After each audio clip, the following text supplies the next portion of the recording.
अस्सलाम वालेकुम, मैं हूं डॉक्टर काज़मी। आज की ये वीडियो प्रेग्नेंट औरतों के बारे में, स्पेशली वो औरतें जिनका फर्स्ट ट्राइमेस्टर चल रहा हो। तो इस वीडियो में मैं डिस्कस करूंगी बहुत सारी चीज़ें कि ऐसी कौन सी चीज़ें हैं जिनको फॉलो करना चाहिए ताकि ये औरतें अपनी प्रेगनेंसी के दौरान सेहतमंद ज़िंदगी गुजार सकें। इस वीडियो में मैं डिस्कस करूंगी कि क्या चीज़ें प्रेग्नेंट औरतों को फॉलो करनी चाहिए, किन चीज़ों से परहेज करना चाहिए। तो चलें जी, ये वीडियो स्टार्ट करते हैं। तो स्टार्ट करते हैं पहले उन चीज़ों से जिनको आपको फॉलो करना है ताकि आपकी सेहत अच्छी रहे और साथ में जो आपका होने वाला बच्चा है उसकी सेहत भी अच्छी हो।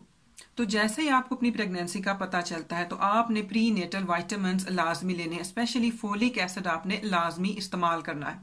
साथ में आपने एक्सरसाइज स्टार्ट करनी है अगर आप पहले नहीं करती, और अगर आप पहले से एक्सरसाइज करती हैं तो आपने अपनी एक्सरसाइज को थ्रू आउट प्रेगनेंसी जारी रखना है। आपने अपनी खुराक में फ्रूट और सब्जियों का ज़्यादा इस्तेमाल करना है। साथ में आपने ऐसी खुराक खानी है जिसमें फाइबर ज़्यादा मिकदार में हो।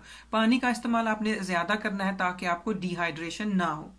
तो अब बात कर लेते हैं वो चीज़ें जिनसे आपने परहेज करना है, स्पेशली फर्स्ट ट्राइमेस्टर में।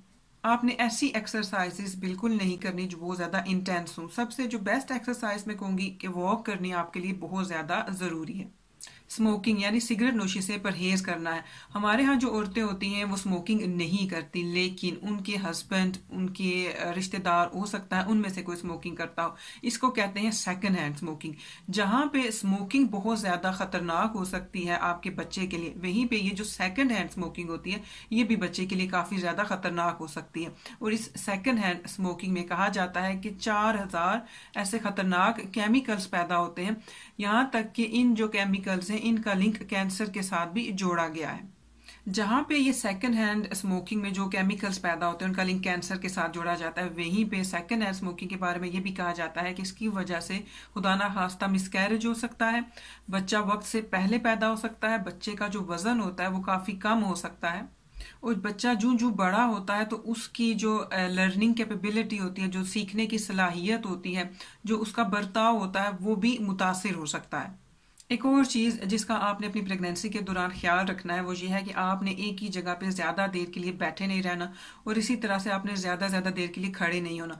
क्योंकि जब आप एक ही जगह पे ज़्यादा देर के लिए बैठे रहते हैं तो इससे बहुत सारे आपकी सेहत के लिए प्रॉब्लम्स पैदा हो सकते हैं, जिनमें शामिल है जैसे आपके एंकल्स जो हैं, जो टखने होते हैं वो सूज सकते हैं। इसके अलावा भी और बहुत सारी प्रॉब्लम्स हो सकती हैं। तो आपने कोशिश करनी है कि अगर आपकी जॉब ऐसी है कि आपको बहुत ज़्यादा देर के लिए बैठना पड़ता है तो आपने बीच में शॉर्ट ब्रेक्स लाजमी लेनी है, और उन ब्रेक्स के दौरान थोड़ी सी आप चहलकदमी कर लें और अपनी टांगों और पाँव को स्ट्रेच करें। तो अगर आप मेरी ये वीडियो देख रही हैं और आप प्रेग्नेंट हैं तो आपको मैं कंग्रेचुलेशन ज़रूर कहूँगी। सॉरी, मैं वीडियो के स्टार्ट में भूल गई थी। अल्लाह ताला आपकी प्रेगनेंसी को स्मूथ रखे और आपकी डिलीवरी को भी स्मूथ बनाए। ये वीडियो देखने का शुक्रिया। अल्लाह हाफिज़।